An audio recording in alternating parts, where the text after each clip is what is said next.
Selamat sejahtera dan salam satu Malaysia saya ucapkan kepada Guru Pendidikan Moral kita, Puan Hajar Syarul Wahidah dan rakan-rakan yang saya kasihi sekalian.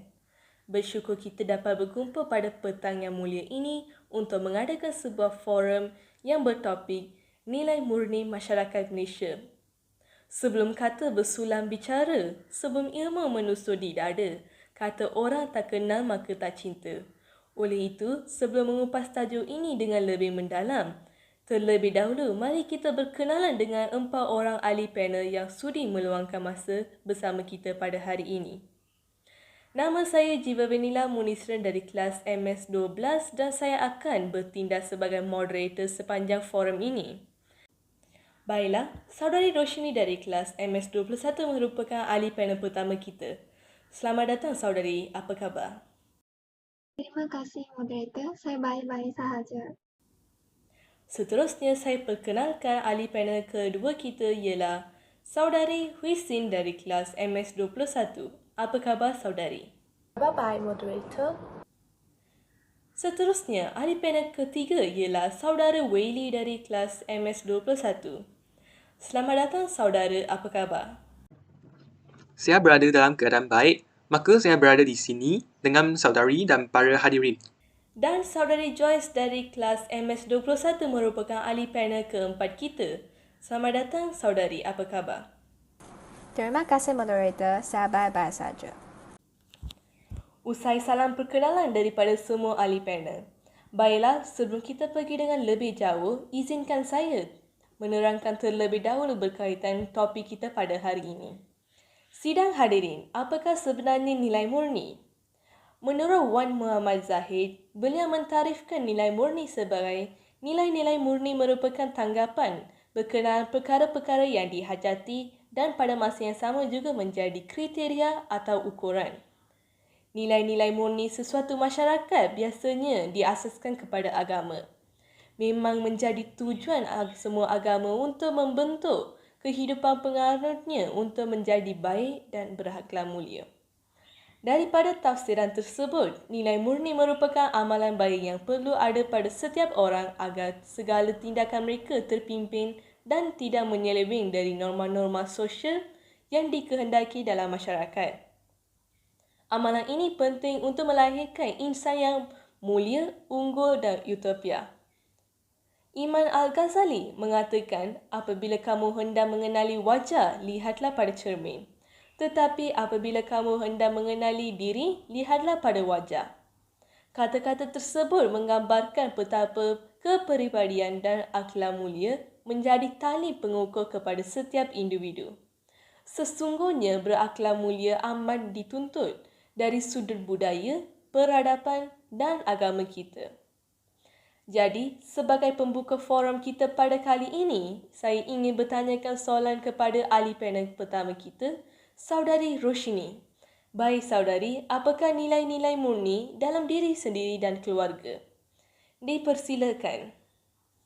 Terima kasih kepada moderator saudari Jiva Vanila di atas soalan yang diajukan. Sebagai mukadimah perbincangan, saya sebagai ahli panel pertama ingin membentangkan subtopik tajuk forum kami iaitu nilai-nilai murni dalam diri sendiri dan keluarga. Sebelum saya pergi ke perbincangan saya ingin memanifestasikan maksud nilai murni. Nilai murni dapat didefinisikan sebagai perlakuan yang baik, peradaban, tata susila individu manusia dalam hubungannya sesama manusia, alam dan Tuhan. Nilai-nilai murni amat penting dalam kehidupan semua lapisan masyarakat. Hal ini dikatakan demikian kerana nilai murni dapat mencerminkan kelihatan dalaman diri kita yang tidak boleh dinilai daripada kelihatan luar. Oleh itu, kita perlu mengamalkan sikap yang baik, perlakuan yang tidak menjejaskan imej diri dan keluarga kita. Asas pembinaan nilai murni pada seseorang bermula sejak peringkat kanak-kanak. Contoh nilai-nilai murni yang perlu ada pada seseorang ialah kasih sayang, berdikari, kerajinan, hemat tinggi dan sebagainya. Dasawarsa ini sama ada kita sedar ataupun tidak, lantaran terlalu dihidangkan dengan pembangunan negara yang semakin gah di persada dunia. Kita acap kali tersentak dengan pelbagai masalah sosial yang beronak dalam masyarakat kita. Masyarakat kita pada masa kini tidak lagi mempedulikan kepentingan nilai-nilai murni yang dapat mempengaruhi diri seseorang itu menjadi seorang yang berhati mulia.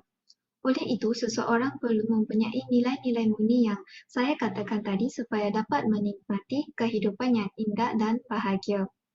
Nilai-nilai murni dalam sesebuah keluarga juga amat signifikan demi membentuk sebuah masyarakat yang bertinggi budaya.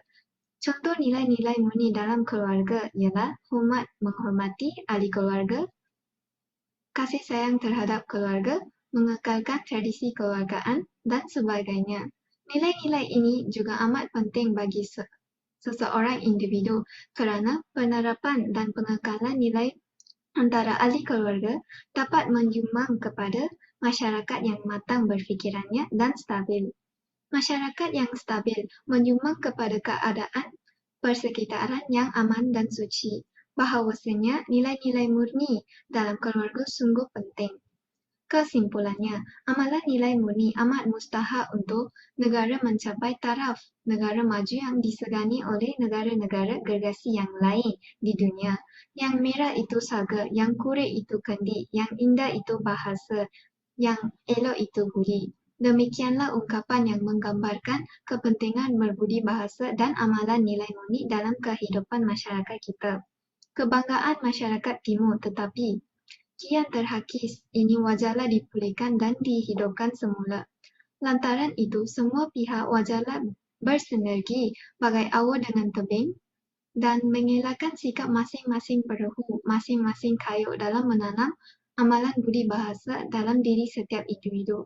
Kita tidak seharusnya mengharapkan sebelah pihak sahaja untuk memupuk amalan nilai murni ini dalam setiap jiwa rakyat. Kerana bertepuk sebelah tangan tak akan berbunyi. Sebagai hasilnya, negara akan memiliki negara yang produktif dan berkualiti. Terima kasih kembali kepada ahli panel pertama kita. Sebentar tadi, ahli panel pertama ada menyatakan bahawa nilai-nilai murni dalam diri sendiri dan keluarga amat penting. Nilai-nilai murni yang dibicarakan oleh ahli panel pertama kita tidak akan berlaku sekelip mata. Tetapi pelbagai pihak perlu bekerjasama untuk membentuk nilai akhlak yang sangat tinggi. Bolehkah saudari panel kedua menerangkan peranan ibu bapa dalam membentuk nilai murni? Dipersilakan saudari Huisin. Pertamanya, terima kasih kepada moderator kerana menjemput saya bagi berkongsi maklumat berkaitan forum kita pada hari ini. Berbalik kepada soalan tadi, untuk makluman, ibu bapa merupakan golongan vital untuk membentuk nilai murni pada diri anak-anak. Mereka perlu memainkan peranan mereka dengan baik untuk memupuk nilai murni anak-anak. Antara peranan yang boleh dilakukan oleh ibu bapa ialah ibu bapa perlu menunjukkan teladan yang baik kepada anak-anak. Hal ini demikian kerana ibu bapa merupakan rujukan pertama anak-anak dalam pembentukan saksiah diri apabila mereka membesar kelak. Namun begitu, terdapat ibu bapa yang tidak menunjukkan teladan baik terhadap anak-anak. Sebagai contoh, ibu bapa sentiasa bercakap kasar. Hal ini akan menyebabkan anak-anak hilang nilai murni seperti nilai hormat terhadap ibu bapa dan juga orang lain.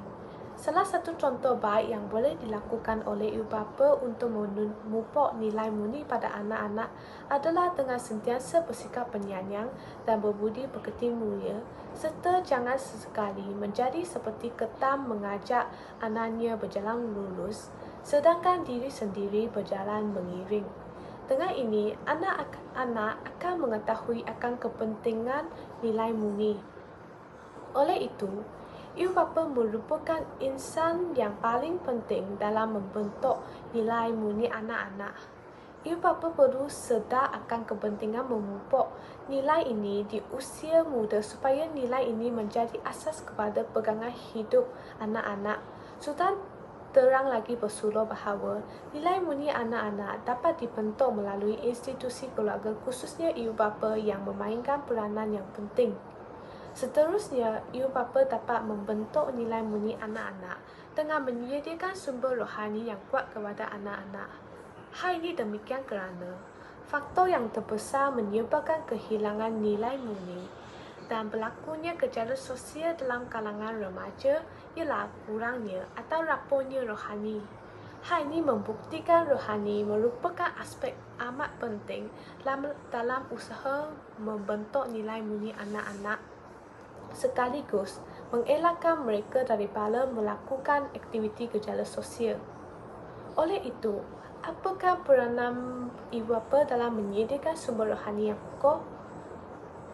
Sebagai contoh, ibu bapa perlu memberi didikan agama yang sempurna kepada anak-anak untuk menyediakan sumber rohani yang kukuh kepada anak-anak mereka, sekaligus memupuk nilai murni pada diri anak-anak.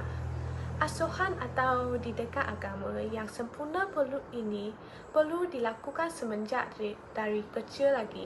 Kata pepatah, melentur pulau biarlah dari rebungnya.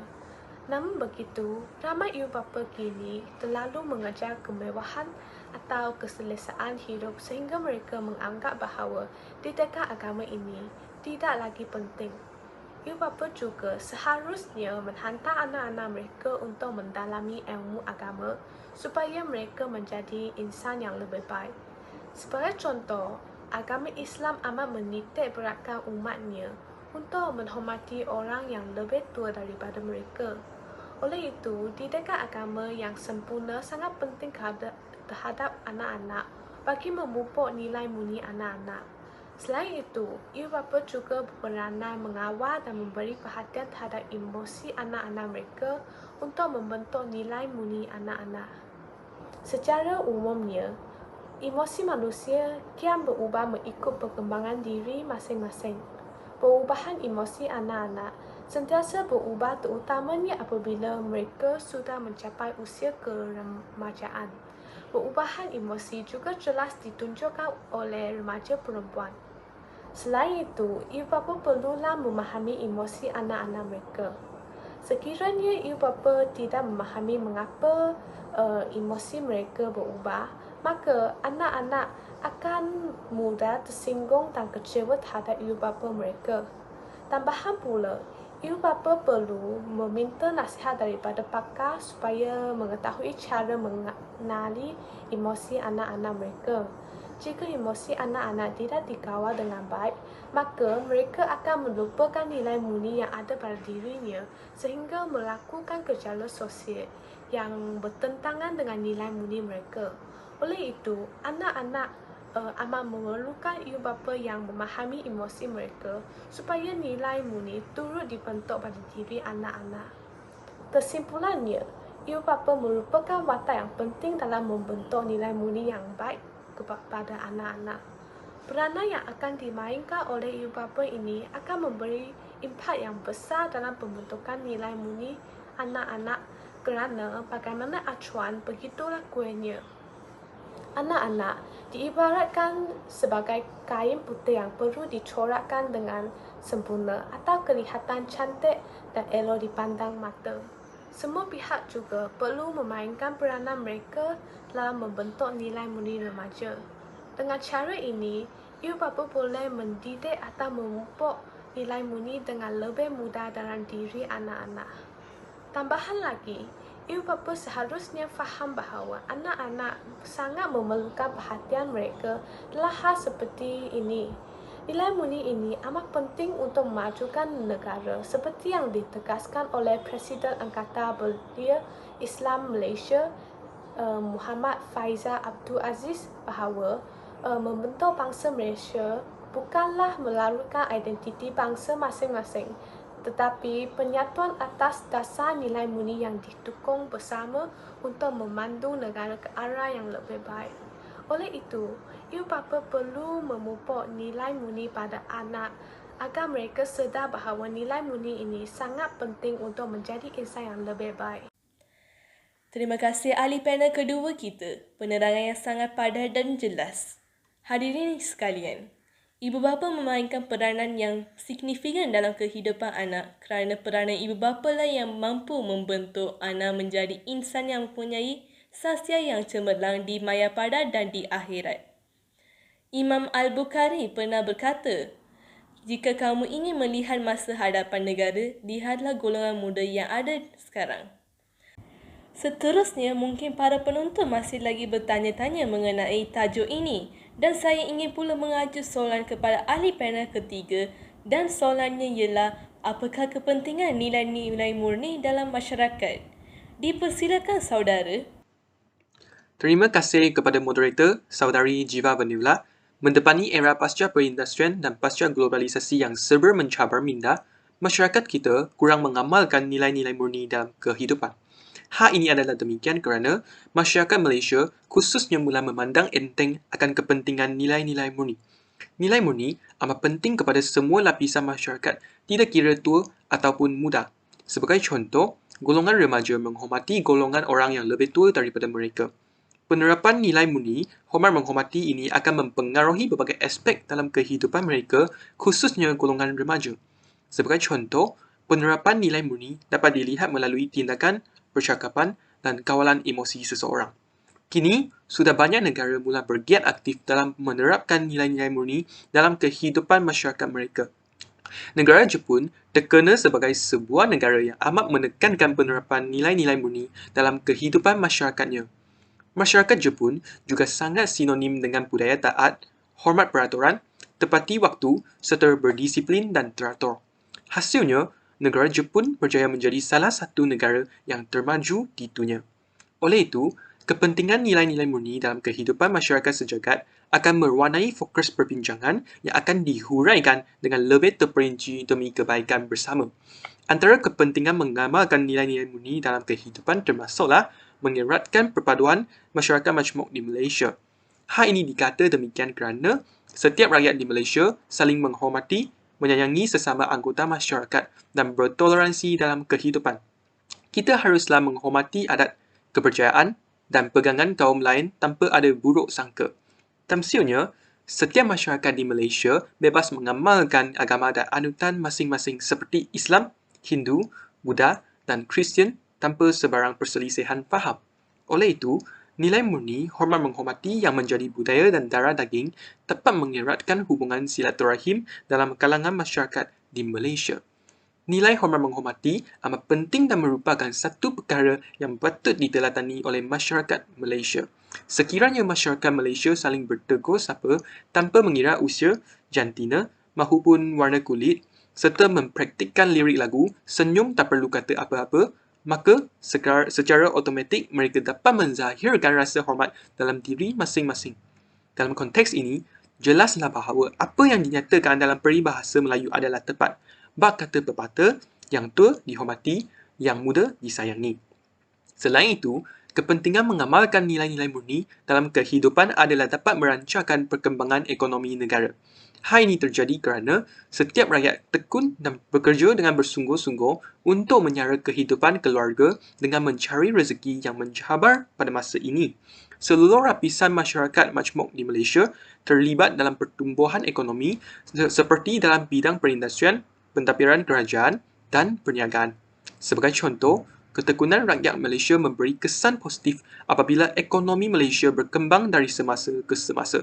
Tegasnya, nilai ketekunan dalam kalangan masyarakat dapat mengembangkan ekonomi Malaysia. Selain merancangkan perkembangan ekonomi negara, nilai murni dalam kehidupan dapat mengekalkan kestabilan politik dalam negara. Hal ini dikatakan demikian kerana setiap rakyat di Malaysia hormat pada prinsip bermoral dan beretika. Kita perlu berbudi bahasa apabila berbuah-buah, saling mengambil berat sesama jiran tetangga, patuh pada undang-undang negara, mentaati dan menghormati ibu bapa. Buktinya, setiap rakyat Malaysia menjalani kehidupan seharian dan berpegang teguh kepada prinsip rukun negara yang diamalkan sejak bangku sekolah. Oleh itu, nilai-nilai murni yang diamalkan oleh setiap lapisan masyarakat dapat mengekalkan kestabilan politik dalam negara. Kepentingan mengamalkan nilai-nilai murni yang seterusnya ialah membentuk masyarakat yang berpegang teguh kepada ajaran agama. Hal ini adalah demikian kerana masyarakat akan taat akan perintah agama. Agama ialah pegangan yang perlu ada dalam diri manusia. Tanpa pegangan agama, maka goyahlah kehidupan manusia. Setiap agama menggalakkan penganutnya melakukan kebaikan dan meninggalkan amalan yang membawa keburukan. Contohnya sebagai umat Islam, mereka wajib mentaati perintah Allah dan menjauhi larangannya. Sebagai contoh, umat Islam juga diseru untuk menunaikan solat 5 waktu sehari dan menghadiri kuliah-kuliah agama agar dapat menyemai nilai-nilai murni dalam sanubari. Bagi penganut agama lain selain Islam, mereka juga mempunyai strategi yang tersendiri untuk menerap masuk nilai murni dalam diri para penganutnya. Sebagai mengulung segala yang telah diperkatakan di atas, jelaslah bahawa penerapan nilai-nilai murni dalam kalangan masyarakat di Malaysia amat penting kerana perkara ini dapat memberi banyak kemaslahatan demi kesejahteraan sejagat. Masyarakat yang mengamalkan nilai-nilai murni juga akan dapat menyemai rasa cinta akan negara sekaligus menghargai keamanan yang dikecapi. Hasrat agar masyarakat lebih berjiwa murni di samping tidak dengki antara satu sama lain akan tercapai melalui penerapan nilai-nilai murni. Terima kasih saudara Waili. Sebentar tadi kita sudah mendengar kepentingan nilai-nilai murni dalam masyarakat daripada ahli panel ketiga kita. Seperti yang diterangkan oleh ahli panel ketiga kita, nilai-nilai murni yang wujud dalam diri kita dapat melahirkan negara yang memiliki rakyat yang produktif dan berkualiti. Baiklah, seterusnya saya mohon penjelasan daripada ahli panel keempat, saudari Joyce, tentang persoalan apakah cabaran dan halangan yang dihadapi dalam membentuk nilai murni. Dipersilakan saudari. Terima kasih moderator. Para hadirin sekalian, antara cabaran dan halangan dalam membentuk nilai-nilai murni termasuklah institusi keluarga yang koyak. Keluarga boleh dikaitkan dengan adanya ibu, bapa dan anak-anak di sekelilingnya. Namun, apabila berlaku pecah belah, sesebuah keluarga itu akan dianggap pincang dan tidak sempurna. Contohnya, hubungan keluarga yang tidak teratur, perpisahan antara ibu bapa, pertengkaran yang kerap berlaku dalam keluarga, status sosial ekonomi yang rempit dan juga suasana rumah yang tidak harmonis boleh membawa kepada keruntuhan nilai-nilai murni. Ibu bapa yang sering berkonflik akan memberi kesan emosi dan tekanan terhadap anak-anak kerana mereka tidak mendapat hak yang sepenuhnya seperti kasih sayang dan perhatian. Ibu bapa yang berkonflik juga akan melepaskan perasaan terhadap anak-anak, akibatnya anak-anak kehilangan sifat hormat kepada ibu bapa. Selain itu, ada segelintir ibu bapa yang begitu sibuk dengan kerjaya mereka sehingga melupakan peranan mereka sebagai ibu bapa. Hal ini telah menyebabkan kanak-kanak kekurangan perhatian sewajarnya daripada ibu bapa dan mereka melakukan perkara-perkara tidak berfaedah untuk menghilangkan kebosanan. Jadi, mereka cenderung untuk mencari keseronokan di luar dan terjebak dengan budaya lepak, merempik dan mengunjung pusat hiburan. Dalam sesetengah kes, terdapat anak-anak yang berbuat sedemikian untuk mendapat perhatian daripada ibu bapa mereka yang sentiasa sibuk. Jadi, kita boleh nampak bagaimana isu kekeluargaan dalam menghalang pembentukan nilai murni seseorang. Malahan pula, pengaruh media massa melalui video, televisyen dan lain-lain lagi juga mempengaruhi gaya hidup, cita rasa dan perubahan nilai seseorang. Untuk memotifkan keuntungan, kebanyakan media massa seolah-olah tidak menghiraukan langsung bahawa program-program dan rancangan-rancangan yang disajikan oleh mereka bahan-bahan yang dipaparkan kepada golongan muda mengandungi isu sensitif seperti hedonisme, gangsterisme dan pergaulan bebas. Kebanyakan wayangan, terutama wayangan dari barat, mengandungi isu sensitif seperti penghisapan dada, pergaulan bebas dan elemen berunsur ganas. Pada 1980-an, wayangan dari Hong Kong sering mengutamakan elemen gangsterisme. Kebanyakan penonton, terutama golongan muda, cenderung untuk melakukan apa yang pernah dilihat atau didengar di media massa kerana mereka mempunyai naluri ingin mencuba. Sifat ini akan menghalangkan pembentukan nilai murni dalam jati diri seseorang.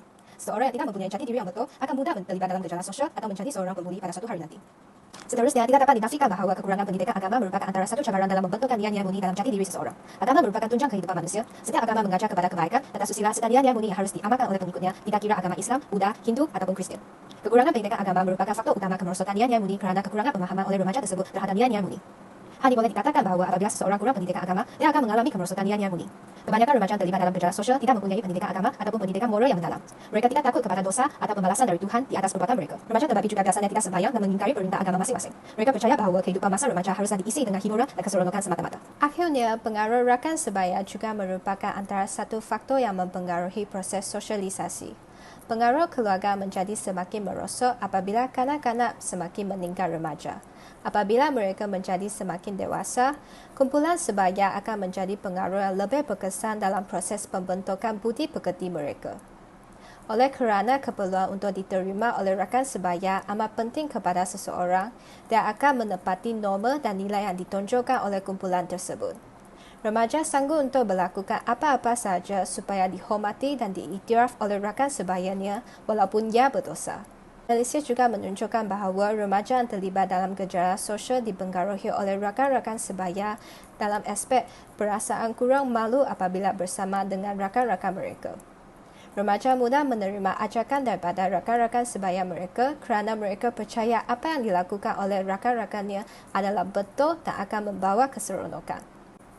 Sebagai kesimpulan, cabaran dan halangan dalam membentuk nilai-nilai murni termasuklah institusi keluarga yang goyah, pengaruh media massa, kekurangan pendidikan agama dan juga pengaruh rakan sebaya. Terima kasih saudari Joyce, ahli panel keempat kita. Kita sudah mendengar pandangan daripada keempat-empat ahli panel jemputan kita pada hari ini. Secara konklusinya, penerapan nilai murni dapat mempengaruhi diri setiap orang itu menjadi seorang yang berbudi bahasa. Masyarakat kita pada masa ini seolah-olah tidak lagi mempedulikan kepentingan mengamalkan nilai-nilai murni dalam kehidupan yang seharusnya ada dalam diri kita. Nilai-nilai murni harus dipupuk di kalangan masyarakat untuk mewujudkan individu yang sanggup mendukung tanggungjawab mereka kepada negara. Kesemua agama dan budaya masyarakat yang merupakan entiti terbesar dalam negara kita iaitu Melayu, Cina dan India menyeru serta mengajar penganutnya agar berakhlak mulia. Ketiadaan pengayatan nilai-nilai murni dalam masyarakat menyebabkan perilaku mereka menjurus ke arah negatif. Kerajaan telah berusaha dalam menangani permasalahan tersebut dan sentiasa menyuburkan serta membuka ruang perbincangan dan percambaan minda agar masyarakat sedar tentang tanggungjawab mereka. Oleh sebab itu, setiap warga negara Malaysia perlu menghayati nilai-nilai positif yang ada dalam ajaran agama masing-masing. Semua pihak perlu berganding bahu melaksanakan tugas memupuk nilai murni dalam diri anak-anak dan masyarakat demi melahirkan masyarakat Malaysia yang cemerlang, gemilang dan terbilang dari segenap aspek. Keamanan negara yang dikecapi dapat membangunkan negara dengan lebih pantas. Profesor Diraja Ungku Aziz pernah berkata, Malaysia yang aman dan damai akan lenyap dalam sedikit masa jika rakyatnya tidak bermoral dan nilai budi bahasa yang kian terakis dari jiwa mereka. Janganlah nanti rakyat Malaysia dianggap hanya mampu bekerja keras untuk mengejar pembangunan dan permodenan, tetapi gagal untuk memenuhi tanggungjawab sivik mereka untuk memastikan rakyat mengamalkan nilai murni. Biarlah pepohon terus bergoyang, biarlah matahari terus bersinar dan biarlah negara Malaysia terus disegani kerana ketinggian nilai murni rakyatnya. Terima kasih kepada semua ahli panel yang sudi adil untuk membicarakan tajuk nilai murni masyarakat Malaysia. Semoga forum ini menjadi wadah melahirkan masyarakat yang bermoral dan berakhlak tinggi. Harapan saya forum ini juga mampu memberi informasi bermanfaat buat semua hadirin yang dihormati. Sidang hadirin yang dihormati, kalau berjalan dah sampai ke batas, kalau bergayuh dah sampai ke pulau, kalau mendaki dah sampai ke puncak, kita telah sampai ke penghujung bicara. Saya mewakili semua ahli panel mengucapkan setinggi-tinggi terima kasih kepada para penonton yang sudi mendengar forum ini. Lantaran keterbatasan waktu, saya mohon mengakhiri bicara ini. Selanjutnya mohon mengundur diri. Sehingga kita bertemu lagi, salam sejahtera dan salam satu Malaysia. Salam sejahtera saya ucapkan sekali lagi kepada para hadirin. Sekarang para hadirin boleh bertanya soalan mengenai tajuk forum kita pada hari ini dengan membuka mic atau menaip di ruangan chat. Saya akan memilih beberapa soalan untuk diberi penjelasan oleh ahli panel kita. Sesi soal jawab akan dimulakan sekarang.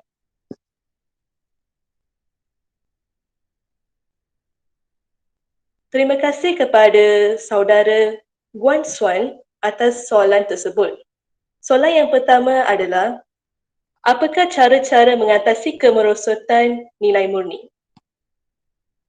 Saya mohon penjelasan daripada ahli panel kita, saudari Huisin dan Roshini. Dipersilakan. Pertama sekali, program yang khusus untuk golongan remaja perlu dibanyakkan bagi membentuk sahsia diri remaja.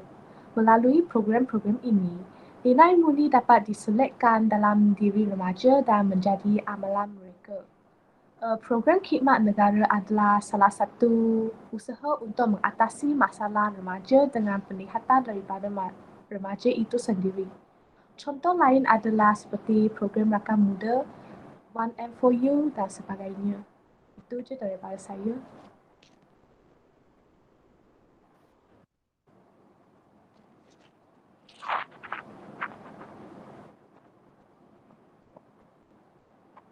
Terus sini kamu lupa buka mic. Sini mic. Sorry, minta maaf. Selain daripada yang dicadangkan oleh Hui Xin, peranan ibu bapa juga amat penting dalam memberikan perhatian yang serius terhadap anak-anak mereka. Peranan ibu bapa hendaklah sentiasa memerhatikan setiap gerak-gerik anak mereka dan pergerakan anak-anak mereka. Ibu bapa hendaklah sentiasa mengetahui masalah yang dihadapi oleh anak-anak mereka serta sanggup meluangkan masa bersama mereka untuk mengatasi masalah tersebut. Ibu bapa seharusnya memastikan rakan-rakan anak mereka mempunyai kedudukan moral yang sangat tinggi. Selain itu, ibu bapa juga hendaklah menghabiskan sebahagian daripada masa seharian mereka bersama anak-anak mereka dengan memberikan keberanian, keyakinan, menanamkan sikap positif terhadap masalah emosi dan keputusan. Seterusnya, tingkatkan penghayatan anak-anak mereka dalam agama, motivasi melatih anak mereka cara bersopan, prinsip-prinsip accountability, menepati janji, berketerampilan, menunjukkan kepribadian yang mulia dan sanggup menerima masalah diri serta anak-anak mereka. Oleh itu, ibu bapa hendaklah menjadi teladan yang baik kepada anak-anak mereka.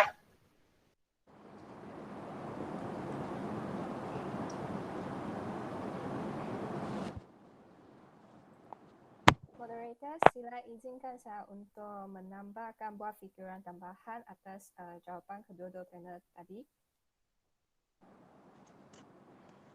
Dipersilakan. Seterusnya, usaha yang boleh dilakukan untuk membanteras kemerosotan nilai murni dalam masyarakat kita ialah melalui media massa. Untuk merealisasikan impian ini, semua pihak media massa harus bekerja sama supaya program ini dapat berjaya. Pihak syarikat televisyen harus sentiasa memaparkan nilai-nilai murni dan kepentingan mengamalkan nilai-nilai murni dalam kehidupan kita melalui iklan-iklan di televisyen. Contohnya, mereka boleh mensajikan program-program atau rancangan-rancangan tentang sejarah Tanah Melayu sempena bulan kemerdekaan untuk menanamkan nilai murni cinta akan negara dan semangat patriotik dalam hati masyarakat. Jika pihak media massa tidak berganting bahu untuk bekerjasama untuk mengatasi masalah ini, maka amat sukar untuk menyelesaikan kemerosotan nilai murni yang dihadapi oleh masyarakat kita. Itu sahaja daripada saya. Terima kasih. Moderator, sila izinkan saya untuk tambah sikit lagi. Dipersilakan, Saudara Bailey. Saya rasa langkah perdana yang boleh diambil untuk memupuk nilai murni adalah melalui bantuan pihak kerajaan. Kerajaan boleh mengadakan kempen-kempen kesedaran, contohnya kempen budi pekerti asas utama atau kempen budi bahasa budaya kita kepada masyarakat, sama ada di desa ataupun di bandar-bandar besar yang sedang mengalami proses perkembangan ekonomi. Kempen-kempen ini haruslah dilakukan secara berterusan dan proaktif. Janganlah sekadar hangat-hangat tahi ayam dan melepaskan batuk di tangga sahaja. Kerana sikap ini akan hanya menyebabkan negara kita mengalami kerugian. Jika inisiatif untuk memupuk nilai-nilai murni dalam diri masyarakat tidak digiat aktif oleh pihak kerajaan, maka masyarakat pada hari ini akan terus hanyut dalam dunia modernisasi sahaja. Oleh itu, pihak kerajaan haruslah mengadakan kempen ini secara berterusan dan proaktif supaya masyarakat akan terus dibasahi dengan nilai-nilai murni yang akan mengeratkan hubungan antara masyarakat di negara ini. Sekian, terima kasih. Terima kasih kembali kepada keempat-empat ahli panel kita atas pemberian jawapan yang sangat jelas. Seterusnya, saya ingin ucapkan terima kasih kepada Saudari Chong atas soalan tersebut. Soalannya adalah, nilai murni yang kian terhakis dalam kalangan masyarakat memberi impak kepada pelbagai pihak. Bolehkah terangkan pandangan anda? Saya ingin mengaju soalan ini kepada ahli panel kita, Saudari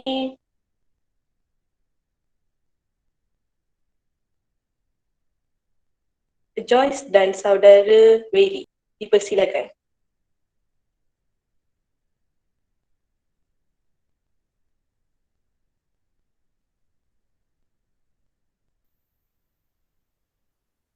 Terima kasih atas soalan moderator. Dari sudut kenegaraan, sekiranya kita tidak mengamalkan budaya nilai murni dan berbudi bahasa dalam kehidupan, yang ini akan mencemarkan imej negara kita sebagai Malaysia. Seperti mana yang kita ketahui, Malaysia bukanlah sebuah negara asing bagi dunia lah. Jadi terdapat banyak pendatang asing yang melawat kepada negara kita, sama ada untuk mencari rezeki ataupun sebagai pelancong. Namun dalam sesetengah kes terdapat segelintir masyarakat yang menunjukkan sikap yang tidak bermoral kepada pendatang asing. Sebagai contoh, sikap pemandu teksi yang mengambil kesempatan atas kehadiran pelancong asing untuk menambahkan keuntungan mereka. Dan sikap ini yang amat tidak bermoral akan menjejaskan imej negara kita. Sebenarnya sebagai rakyat Malaysia, kita seharusnya menunjukkan sikap yang sopan santun dan lembut bahasa kerana budi bahasa merupakan budaya kita. Dan dengan peningkatan pelancong di Malaysia, maka ekonomi Malaysia juga akan meningkat. Dan kita sebagai tuan rumah haruslah menunjukkan budaya yang sopan, indah dan menarik supaya pendatang asing akan melawat ke negara kita lagi. Sekian, terima kasih. Bagi soalan ini, saya akan bagi satu contoh. Kesan buruk sekiranya kita tidak mengamalkan amalan berbudi bahasa dalam kehidupan kita. Ini sebenarnya akan mendatangkan banyak impak yang negatif, terutamanya kepada diri sendiri kita, di mana wujudnya kekurangan kesedaran sivik terhadap harta benda awam. Individu itu akan dipandang serong oleh masyarakat dan tidak dipercayai oleh orang di sekelilingnya. Dari sudut kesan kepada masyarakat pula, keruntuhan akhlak akan berlaku. Wujudnya jurang di antara golongan tua dengan golongan muda dan berlakunya pertelingkahan serta perselisihan faham yang amat hebat antara masyarakat yang berbilang kaum di Malaysia. Saya rasa ini sahaja daripada saya. Begitu hebat kata-kata ahli panel kita. Masyarakat kini meletakkan nilai-nilai murni sebagai satu perkara yang sangat kecil yang boleh ditukar ganti dengan kemodenan masyarakat dunia sekarang yang telah memberi impak kepada pelbagai pihak. Sekiranya masalah ini tidak dipantau oleh pelbagai pihak, dengan ini kita akan mendapat pelbagai kesan nilai-nilai murni ini akan terus lenyap daripada diri masyarakat.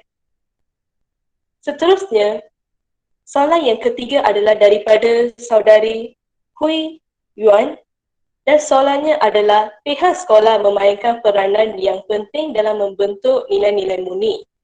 Buktikan. Untuk soalan ini, saya ingin mengaju soalan ini kepada ahli panel kita, saudari Hui Sing dan saudari Roshni. Dipersilakan. Setiap sekolah pasti ada peraturan dan undang-undang tersendiri. Peruntukan undang-undang di peringkat sekolah ini sememangnya boleh menimbulkan rasa takut di kalangan pelajar sekolah di samping mengurangkan beban dan tanggungjawab pihak sekolah dan pihak ibu bapa dalam pengawalan disiplin. Semua pihak dalam sekolah juga perlu meningkatkan semula pengawalan disiplin dari peringkat awalan seperti yang dahulunya pernah ditegaskan dalam sistem pembentukan disiplin pelajar. Oleh itu, semua pihak hendaklah turun padang dengan erti kata sebenar untuk mengatasi masalah disiplin remaja pada masa kini. Itu je. Saya juga ingin menambahkan sedikit isi untuk soalan ini. Langkah-langkah pencegahan yang bersesuaian hendaklah diadakan seperti kaunseling di peringkat sekolah. Kaunseling di peringkat sekolah sangat penting dalam membantu remaja untuk mengenal pasti dan mengatasi masalah mereka. Program ini akan lebih bermakna sekiranya kaunselor-kaunselor dilantik, kaunselor-kaunselor yang berkelayakan dan berpengalaman dilantik untuk memantapkan proses pelaksanaan dan berkesanan kaunseling tersebut. Maka jelaslah bahawa peranan kaunseling adalah sangat penting dalam proses penerapan nilai-nilai murni. Itu sahaja. Terima kasih kembali kepada Saudari Roshni dan Puisi. Kita sedia maklum bahawa kekurangan nilai-nilai murni dalam diri individu akan menyumbang kepada pelbagai gejala sosial yang semakin meruncing dalam masyarakat. Semua pihak sewajarnya berganding bahu untuk mengambil langkah yang afdal bagi memupuk nilai-nilai murni dalam kalangan masyarakat supaya kita dapat mengatasi masalah kemerosotan nilai murni. Seterusnya, soalan yang keempat adalah daripada Saudari Sanggita. Dan soalannya adalah, pada pendapat anda, adakah nilai-nilai murni melalui subjek pendidikan moral dapat melahirkan individu yang mempunyai sasial yang tinggi? Izinkan saya memberi penjelasan bagi soalan tersebut. Pada pendapat saya, di peringkat sekolah, didikan moral yang positif dan nilai murni yang diterapkan oleh guru akan dapat mengelakkan diri seseorang pelajar itu daripada terjebak dalam pelbagai masalah sosial yang tidak memberi faedah kepada mereka. Seperti Tun Dr. Mahathir Mohamad, beliau merupakan bekas Perdana Menteri kita. Beliau telah memperkenalkan subjek pendidikan moral di peringkat sekolah dan di peringkat rendah dan menengah. Hal ini adalah bertujuan untuk memupuk nilai murni dalam remaja sejak di bangku sekolah. Seterusnya, hal ini dikatakan demikian kerana negara kita memerlukan generasi yang berpengetahuan, berdisiplin, hemat tinggi, dedikasi dan berfikiran luas serta berpositif. Kewujudan nilai-nilai murni dalam subjek pendidikan moral dapat melahirkan pelajar yang cemerlang bukan sahaja dalam bidang akademik dan tetapi juga dalam bidang kurikulum. Sebagai contoh, pelajar akan mengamalkan seperti nilai kerajinan dan nilai berdikari dalam kehidupan seharian untuk menyiapkan tugasan-tugasan yang diberikan pada masa yang ditetapkan. Selain itu, penerapan nilai murni melalui pendidikan moral juga menjadi panduan dalam kehidupan seseorang pelajar agar tindakan yang mereka dilakukan adalah tidak menyeleweng daripada norma-norma masyarakat biasa. Seterusnya, penerapan nilai-nilai murni melalui subjek ini juga boleh menjadikan seseorang individu tersebut berbudi bahasa dan berbudi pekerti mulia.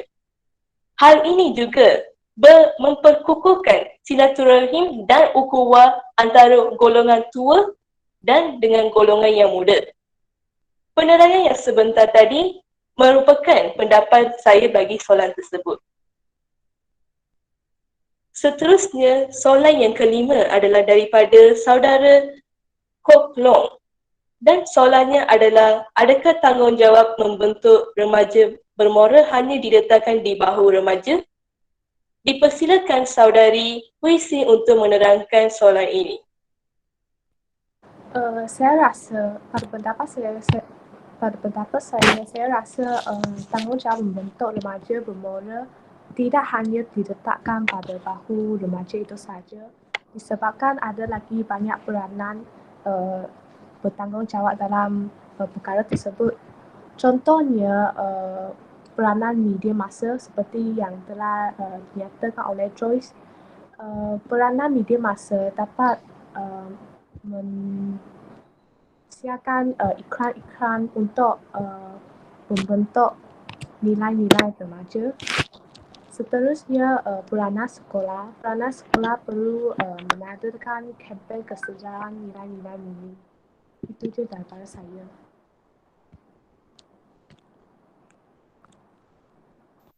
Moderator, saya rasa saya boleh buat penerangan lebih lanjut lagi.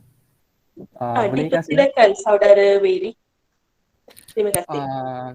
Seperti tadi yang dikatakan oleh Husin, tanggungjawab untuk memupuk seorang individu yang bermoral tidak sahaja diletakkan di bahu remaja sahaja. Tanggungjawab ini boleh diletakkan di bahu remaja, tetapi ada juga peranan yang boleh membantu dalam memupuk dalam melahirkan individu yang bermoral. Contohnya yang tadi yang dibicarakan oleh Hui Sin, iaitu peranan ibu bapa dan lagi pihak kerajaan boleh mengadakan berbagai kempen yang berterusan di desa ataupun bandar-bandar dan seterusnya. Pihak sekolah juga memainkan peranan yang sangat penting dalam perkara ini. Contohnya, pihak sekolah boleh mengadakan kaunseling dan kaunseling itu berperanan untuk membetulkan perbuatan-perbuatan remaja. Selain itu, saya juga ada satu contoh lagi. Kan sewaktu di sekolah menengah, kita semua pernah dikehendaki oleh guru moral untuk menghafalkan 36 nilai-nilai murni tersebut dan definisinya. Apa itu? Kepercayaan kepada Tuhan, bertanggungjawab dan kerajinan dan sebagainya. Sebenarnya penghafalan ini bukan sahaja untuk tujuan peperiksaan sahaja, tetapi secara tidak langsung telah memupuk nilai murni tersebut dalam diri sendiri kita. Contohnya, setiap kali apabila saya menghadapi sesuatu situasi dalam kehidupan saya akan mempertimbangkan dan menilaikan sama ada perbuatan ini adalah bermoral atau tidak. Contohnya, dengan adanya nilai murni hemat tinggi, saya mula membetulkan gaya bahasa saya sewaktu saya berkomunikasi dengan orang lain dan saya tidak lagi bercakap kata kesat yang akan melukakan perasaan kawan saya dan memakai pakaian yang sesuai bagi setiap situasi. Ini sahaja daripada saya. Sekian, terima kasih.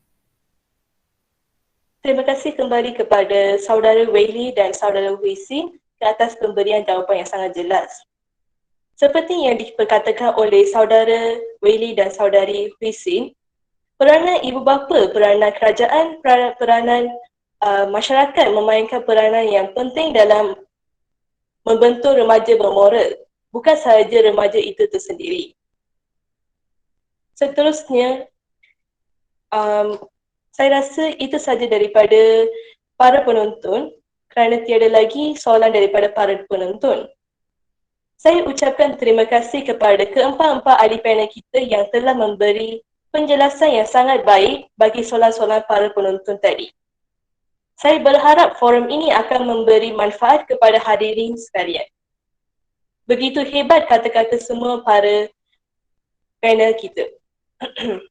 Selaras dengan peribahasa Melayu yang mengatakan tiada keruk yang tidak dapat dijernihkan, tiada kusut yang tidak dapat dileraikan, tiada masalah yang tidak boleh diselesaikan.